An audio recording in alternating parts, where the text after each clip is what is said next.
Аднойчы адвячоркам Палінка гуляла на вуліцы ў сваім двары і заўважыла старэнькую бабулю. У адной руцэ яна трымала цяжкую сумку.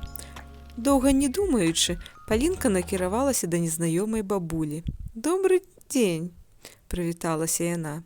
«Добры дзень!» – здзіўлена адказала бабуля. «Дазвольце, я дапамагу вам паднесці сумку», – прапанавала дзяўчынка.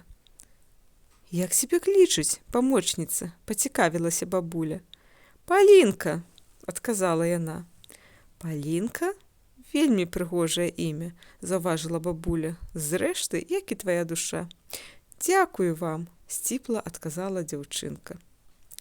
Палінка даведалася, што старая прыехала з вёскі адведаць унука. Бабуля змораная прысела на лаўку, а потым дастала з сумкі жменю шакаладных цукерак. «Дзякуй табе, Палінка, за дапамогу», – сказала бабуля, працягваючы малой цукеркі. «Вам таксама дзякуй за цукеркі, але я іх не вазьму. Гэтыя цукеркі незвычайныя, таму не спяшайся адмаўляцца ад іх», – пераконвала дзяўчынку бабуля. «Чым жа яны незвычайныя?» – пацікавілася Палінка. «Гэта чароўныя цукеркі.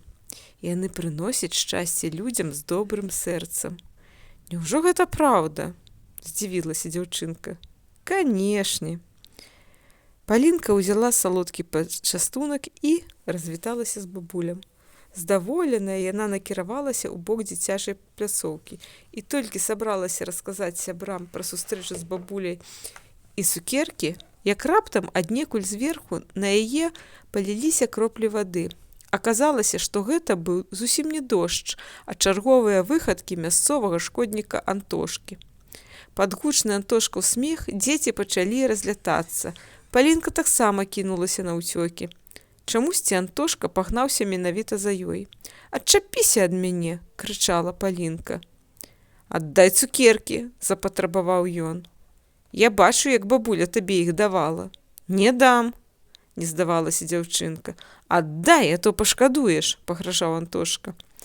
«Гэтыя цукеркі чароўныя. Яны для тых, хто робіць добрыя ўчынкі». «Ха, гэта ўсё казачкі!» – не здаваўся настырны Антошка. Нарэшце хлопчык дагнаў Палінку і моцна штурхануў плячом. Дзяўчынка ўпала на зямлю. Усе цукеркі высыпаліся з кішэні. Антошка не разгубіўся, імгненна сабраў іх усе да адной. «Ну і нягоднік», – падумала Палінка і заплакала. Са слязьмі на вачах яна прыбегла з вуліцы да дому.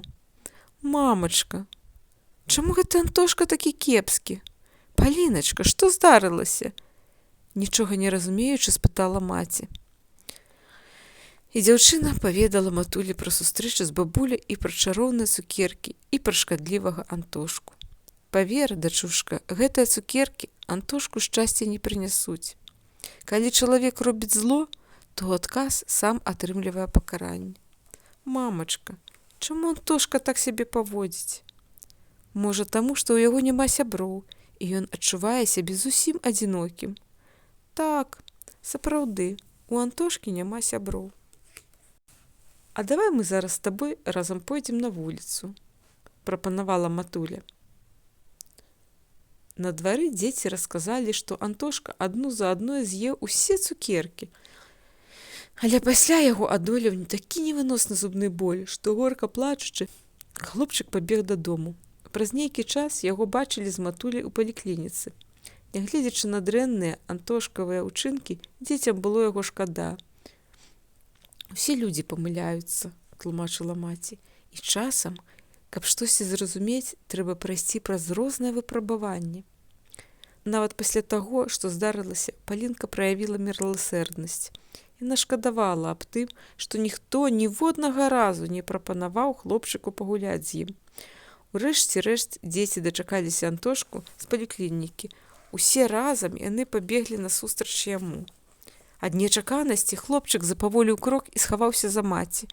«Антошка, давай з намі сябраваць!» – прапанавала Палінка. Антошка не мог паверыць, што гэта адбываецца з ім.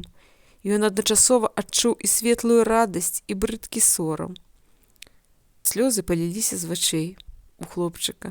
Прабачце мяне, калі ласка, вінавата шаптаў Антошка. Я болей так не буду. Мы не крыўдуем на цябе, Антошка, супакойвалі дзеці хлопчыка. А гэта табе, Палінка. Антошка працягнуў кулёк такіх жа самых цукерак, што адабраў у дзяўчынкі. Толькі я не ведаю, ці чароўныя яны. Дзякуй, Антошка, радасна адказала Палінка. І ўсе дзеці зразумелі, што чалавек становіцца па-сапраўднаму шчаслівым толькі тады, калі робіць шчаслівымі іншых. Гэта і ёсць цуд.